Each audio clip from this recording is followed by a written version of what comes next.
Dear students, today we will be discussing about a very important topic from virology, that is general characters of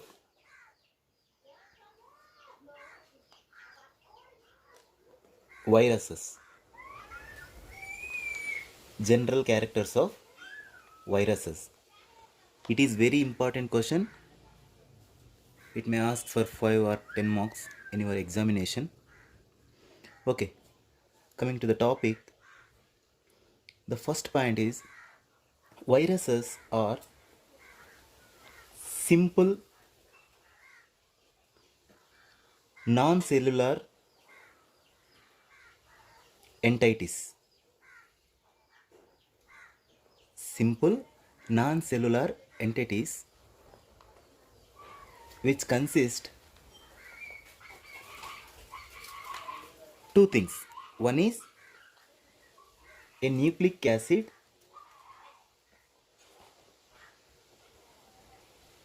and a protein code.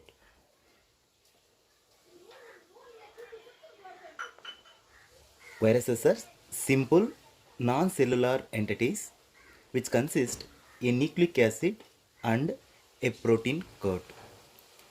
These two are the basic structural components of any virus. Now, coming to the nucleic acid, in viruses, very important point it is the nucleic acid will be either RNA or DNA. Only one. It may be either RNA or DNA. Only one will be found in any virus. Okay. Next, the protein code. The RNA or DNA surrounded by a protein code called capsid. Capsid means we can draw like this. It is a either RNA or DNA genetic material. It is surrounded by a protein coat which is termed as capsid. It is a protein coat. It is genetic material. It may be RNA or DNA. Only one only. Okay. This is very important point. And coming to the next point, viruses are obligate parasites. Viruses are obligate parasites. It means for their growth or development or reproduction, host should be there. Host is must. Only within host only they will reproduce, they will survive, they will grow. Okay, that's why it is obligate parasite. Viruses are obligate parasites. Okay, next, if for example inside host, viruses usually act as a living beings. Outside host, for example, it is host cell, either plant cell or animal cell or bacterial cell, whatever it may be, any host. Inside host, the viruses act as a living beings. Inside host, they act as a living beings. Outside, the same virus act as a non-living being or thing. Okay, this is the way, this is the very important point about virus. That's why for their growth and development, host cell should be there. Next, coming to the third point, size ranges. They are very small, ultra microscopic, otherwise very small. The size ranges will be 0.02 to 0.02 3 micrometers. This is the size ranges of bacteria. Generally, we can say viruses smaller than all viruses, almost all viruses smaller than smallest bacteria. Viruses are smaller than smallest bacteria. That's why all viruses can easily filterable or passes through bacterial filters. Bacterial filters. It is also a very important point. Now, coming to the 4 terminology. For example, viruses. Generally, the term viruses usually a plural form or plural usage. What about singular? Virion, fully developed, an individual virus particle is known as virion. Full individual virus particle known as virion. Virion can perform all functions of viruses like attachment, penetration of the genetic material, or reproduction, disease causing, everything. Virion can perform all type of functions. Okay. Next, the host ranges also. For example, virion attack bacterial cell and plant cell and animal cell, but the specificity will be more. For example, if one virus attack human being, only the host will be very particular. Some viruses, for example, they may attack a species of a single genus or single family. Single genus or single family means host specificity will be more in viruses. Okay. Next, now we will see structure of viruses or virion. Virus or virion. Okay. They are very diversified. Viruses are very diversified in size, shape, and chemical composition.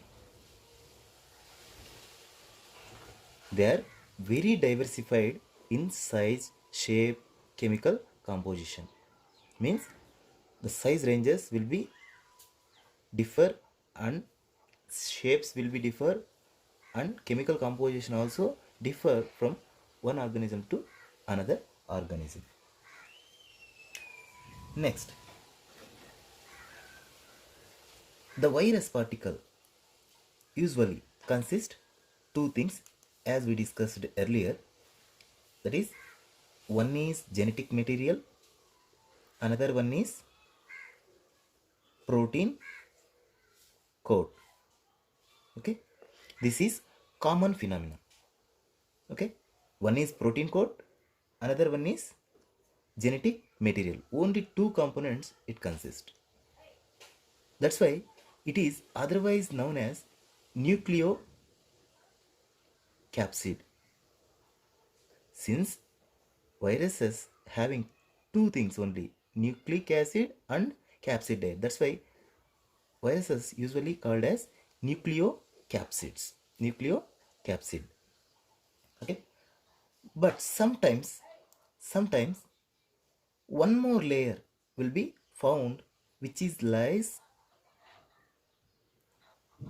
on protein layer like this. This is additional layer which is found around protein coat. This layer, it is nothing but a lipid layer or glycoprotein layer. Glycoprotein layer. Okay. Now we will see about this lipid layer and how they formed and what is the chemical composition of this lipid layer. Okay, this lipid layer usually formed from plasma membrane of host cells or cell organelles. Very important. Cell organelles or host cells, plasma membrane. When it will form? During the budding or entry of virus particle into host. During the entry of these viruses, this lipid layer will be formed around this protein coat. How it happen means, for example, it is virus, it is bacteria, for example, it is plasma membrane. Okay, whenever the virus attach and enter into the host cell, there will be like this. The next step, along with plasma membrane, the virus particle enter into the host cell like this. Okay, along with plasma membrane. This plasma membrane here, this plasma membrane just pinched here, so that in the final stage, this is bacteria, the wound will be healed up. Next, here the virus particle consists plasma membrane and pinched off. Now in the final step, the virus particle entered here along with a coat of plasma membrane which is acquired while entering into the host cell. Next one is protein coat. In the center there will be nucleic acid. Like this, the lipid layer will be formed around this protein layer. Okay. Now, what is the chemical composition of this lipid layer? Chemical composition of lipid layer. The chemical composition of lipid layer is equals to plasma membrane of host cell.